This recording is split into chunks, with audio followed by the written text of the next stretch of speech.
For we meet in an hour of change and challenge, in a decade of hope and fear, in an age of both knowledge and ignorance.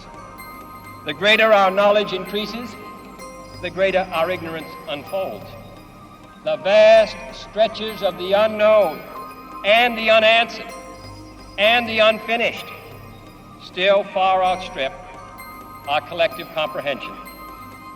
No man can fully grasp how far and how fast we have come. Surely the opening vistas of space promise high costs and hardships, as well as high reward. So it is not surprising that some would have us stay where we are a little longer, to rest, to wait. But this country of the United States was not built by those who waited and rested and wished to look behind them. If this capsule history of our progress teaches us anything, it is that man in his quest for knowledge and progress is determined and cannot be deterred. The exploration of space will go ahead, whether we join in it or not. And it is one of the great adventures of all time. And no nation which expects to be the leader of other nations can expect to stay behind in this race for space. Those who came before us made certain that this country rode the first waves of the Industrial Revolution, the first waves of modern invention, and the first wave of nuclear power. And this generation does not intend to founder in the backwash of the coming age of space. We mean to be a part of it. We mean to lead it.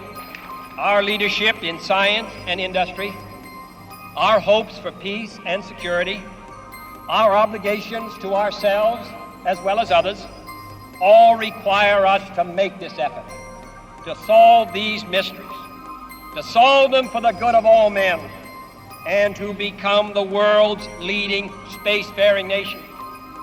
We set sail on this new sea because there is new knowledge to be gained and new rights to be won, and they must be won and used for the progress of all people. But why, some say, the moon? Why choose this as our goal? And they may well ask, why climb the highest mountain? Why fly the Atlantic? We choose to go to the moon.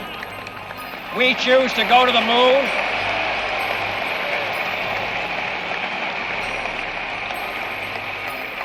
We choose to go to the moon in this decade and do the other things, not because they are easy, but because they are hard.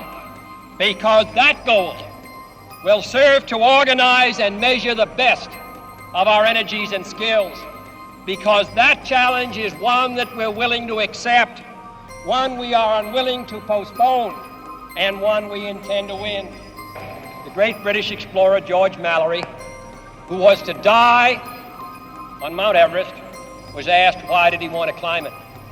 He said, because it is there. Well, space is there, and we're going to climb it. And the moon and the planets are there, and new hopes for knowledge and peace are there. And therefore, as we set sail, we ask God's blessing on the most hazardous and dangerous and greatest adventure on which man has ever embarked. Thank you. 5, 4, 3, 2, 1, 0. All engine running. Liftoff. We have a liftoff. Tranquility Base here. The Eagle has landed. It's one small step for man, one giant leap for mankind.